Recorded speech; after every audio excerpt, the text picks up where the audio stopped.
So we're first going to start by palpating the patellar ligament. And the best way to do that in terms of any palpation is to look at a very prominent landmark. So in this case for the knee, it would be the patella. So the patella is right here, comes about here, and it comes down about here. So the apex is where we'll be able to find the patellar ligament. It is inferior to the apex of the patella.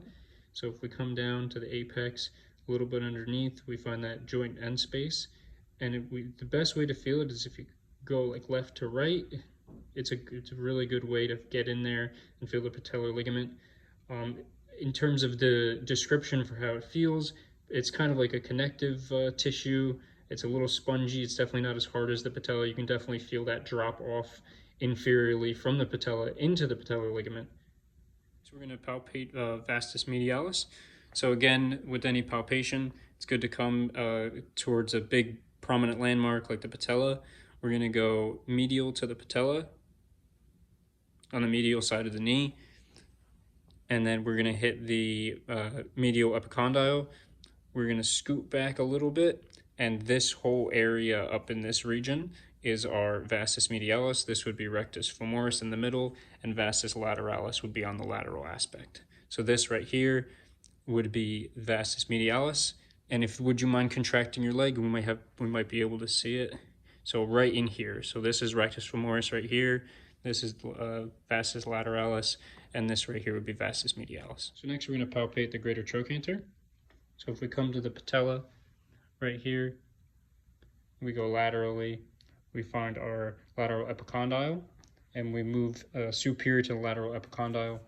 We come up, and we can feel a bony protrusion in this area. And it can really be felt, especially by the physical therapist, if the patient flexes their knee. Do you mind flexing your knee for me? Okay. Yeah, I can definitely feel it right in there. And then just relax your knee. You can definitely feel that bony protuberance, and especially as a patient moves, it's a lot easier to feel the palpation in this area for the greater trochanter. So next we're going to palpate the medial collateral ligament. So we're going to start at the patella right here. We're going to come medially. And what we can see is that there's actually this little dip off from the patella as we go medially called the joint end space, which is about this region right here, where my middle finger and pointer finger are at. So as we go down just a little bit in this area, we feel this thickening, this thickening tissue that is considered the medial collateral ligament. So the next palpation we're going to do is the lateral femoral epicondyle. So we're going to start at the patella like we always do with knee palpation. We're going to come laterally until we find the joint end space, that drop off from the patella in the lateral aspect. We're going to go down just a little bit in this area, and we're going to feel this cord-like structure, which is the lateral collateral ligament. It's also known as the LCL.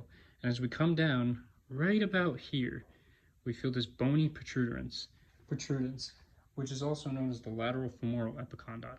So it's on the lateral aspect from the patella.